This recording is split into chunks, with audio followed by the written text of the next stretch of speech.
जोहार दोस्तों, जनमन की बात में आपका स्वागत है।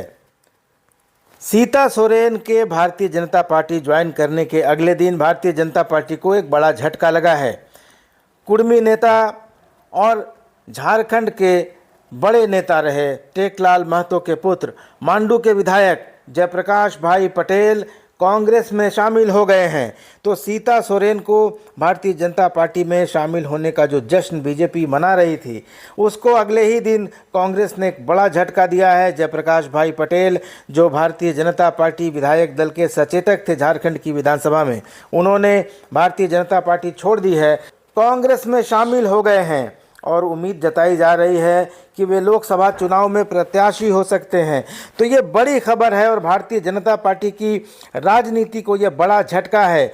कुर्मी जहां भाजपा से नाराज चल रहे हैं कि उसने आदिवासी दर्जा नहीं दिया है कुर्मियों को, और इस बात को लेकर कुर्मी कई जगहों पर भारतीय जनता पार्टी के प्रत्याशियों के खिलाफ वोट डालने की रणनीति बना रहे हैं। खूंटी में अर्जुन मुंडा के खिलाफ, जमशेदपुर में विद्युत वरण महतो के खिलाफ और रांची में संजय सेठ के खिलाफ।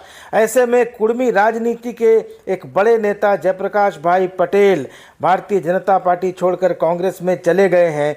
तो ये बीजेपी के लिए बड़ा झटका हो सकता है। अब जयप्रकाश भाई पटेल कांग्रेस की तरफ से लोकसभा का चुनाव लड़ेंगे शायद, और कहां से लड़ेंगे ये तो समय बताएगा। लेकिन फिलहाल बीजेपी के लिए ये एक बहुत बड़ा झटका है, क्योंकि जिस तरह से पहले गीता कोड़ा को शामिल कराया गया भारतीय जनता पार्टी में और उसके बाद सीता सोरेन को भारतीय जनता पार्टी में शामिल कराया गया, तो कहीं ना कहीं ये लग रहा था कि झारखंड में इंडिया अलायंस में शामिल जो दल हैं और उनके नेता हैं, उनमें कहीं ना कहीं घबराहट है, चुनाव हारने का डर है, और इसलिए वे लोग बीजेपी में जा रहे हैं। लेकिन इन परिस्थितियों के बीच एक बड़े नेता का, भारतीय जनता पार्टी के एक बड़े नेता जयप्रकाश भाई पटेल हैं, हाल ही में उन्हें सचेतक बनाया गया था।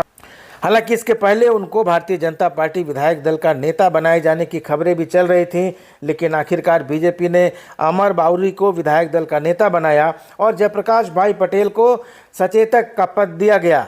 लेकिन अब जयप्रकाश भाई पटेल को कांग्रेस में शामिल करा लिया गया है और अब जयप्रकाश भाई पटेल भारतीय जनता पार्टी को उत्तरी छोटा नागपुर में चुनौती देते नजर आएंगे। जयप्रकाश भाई पटेल झारखंड मुक्ति मोर्चा के कद्दावर नेता रहे टेकलाल महतो के पुत्र हैं और उत्तरी छोटा नागपुर में उनका जो प्रभाव है और कुर्मियों पर जो उनका असर है वो काफ़ी ज़्यादा है।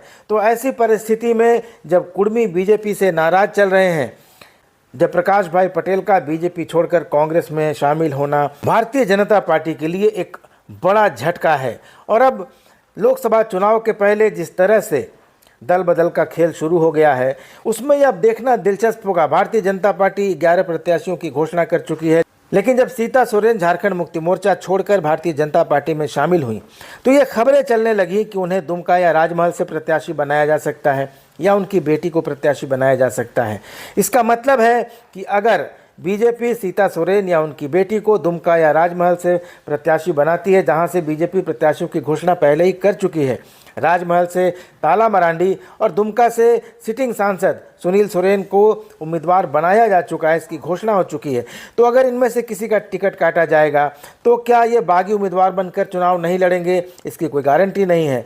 और इसी तरह से जयप्रकाश भाई पटेल भी किन्हीं कारणों से नाराज़ ज़रूर होंगे, क्योंकि जहां उनके विधायक दल का नेता बनने की बात चल रही थी, नेता प्रतिपक्ष बनने की बात चल रही थी, वहां उनको सचेतक जैसा मामूली पद दे दिया गया, क्योंकि बीजेपी के पास एक मुख्य सचेतक पहले से है, वो विरंची नारायण है, और सचेतक अनंत ओझा और जेपी भाई पटेल थे। लेकिन अब जेपी भाई पटेल ने छोड़ दिया है भाजपा, शामिल हो गए हैं कांग्रेस में और उत्तरी छोटा नागपुर में भारतीय जनता पार्टी का, जहां उसकी अच्छी खासी संख्या में विधायक हैं। और कुर्मी राजनीति जिस तरह से अभी हावी है और जयराम महतो जिस तरह से गिरिडीह, धनबाद, हजारीबाग और कोडरमा लोकसभा क्षेत्र में अपना प्रभाव फैला रहे हैं, उसको काउंटर करने के लिए जयप्रकाश भाई पटेल बीजेपी के पास एक सशक्त नेता थे, एक अच्छे नेता थे। लेकिन अब वे कांग्रेस के पाले में जा चुके हैं। तो उत्तरी छोटा नागपुर की 2-3 सीटों पर, धनबाद, गिरिडीह, हजारीबाग और कोडरमा में भारतीय जनता पार्टी को अच्छी खासी मुसीबत का सामना करना पड़ सकता है। तो अब ये देखना दिलचस्प होगा कि भारतीय जनता पार्टी अब जयप्रकाश भाई पटेल की जगह किस कुर्मी नेता को लाती है, क्योंकि बीजेपी के पास कुर्मी नेताओं की बात करें तो 2-3 नेता ही बचे थे। इनमें विद्युत वरण महतो सांसद हैं जो जमशेदपुर से तीसरी बार उम्मीदवारी कर रहे हैं। इसके अलावा जयप्रकाश भाई पटेल थे जिनके पास टेकलाल महतो की बड़ी विरासत थी, तो उनके पास एक बड़ी विरासत थी, उनके पीछे एक बड़ी नेताओं की बड़ी राजनीतिक विरासत थी। लेकिन बीजेपी के पास अब फिलहाल कोई वैसा कुर्मी नेता नहीं बचा है जो कुर्मियों के वोट अपने पाले में कर सके, और जहां कोल्हान में शैलेंद्र महतो जैसे नेता, सूरज सिंह बेसरा जैसे नेता इस बार कुर्मियों को एकजुट करने में लगे हैं और भारतीय जनता पार्टी के खिलाफ उन्हें गोलबंद कर रहे हैं। ऐसे में उत्तरी छोटानागपुर में जयराम महतो के बढ़ते प्रभाव को काटने में जेपी भाई पटेल भाजपा की उम्मीद हो सकते थे, सहारा हो सकते थे, लेकिन वो सहारा भी अब नहीं रहा, कांग्रेस में चला गया है। तो अब ये देखना है कि कांग्रेस जयप्रकाश भाई पटेल का किस तरह से उपयोग करती है। क्या उनको कहीं से प्रत्याशी बनाया जाता है या फिर गांडे की खाली हो रही सीट पर जेपी भाई पटेल को टिकट दिया जाएगा या उनको लोकसभा चुनाव में प्रत्याशी बनाया जाएगा, ये तो अगले 1-2 दिनों में साफ हो जाएगा। लेकिन भारतीय जनता पार्टी को ये झटका लगा है क्योंकि जिस तरह गीता कोड़ा और सीता सोरेन को शामिल कराने के बाद बीजेपी खेमा उत्साह में था, उल्लास में था, उसको कहीं ना कहीं एक बड़ा झटका दिया है जेपी भाई पटेल ने। जेपी भाई पटेल आए थे झारखंड मुक्ति मोर्चा से, भारतीय जनता पार्टी के टिकट पर विधायक चुने गए थे, लेकिन अब वे कांग्रेस में चले गए हैं। तो एक तरह से इंडिया अलायंस सीता सोरेन के जाने के गम को भूलकर जेपी भाई पटेल के आने की खुशी मना सकता है, क्योंकि जेपी भाई पटेल उत्तरी छोटानागपुर में एक बड़े नेता हैं। उनके पीछे टेकलाल महतो की विरासत है, मथुरा महतो जो झारखंड मुक्ति मोर्चा के कद्दावर विधायक हैं उनसे रिश्तेदारी है, उनके दामाद हैं, तो एक बड़ा फ़र्क डाल सकते हैं। तो अब देखना है कि इन चुनावों में भी और कितने नेताओं का आना जाना लगा रहेगा। हम नज़र बनाए रखेंगे, आपको बताते रहेंगे। आप बने रहिए मेरे साथ और देखते रहिए जनमन की बात। धन्यवाद, नमस्कार।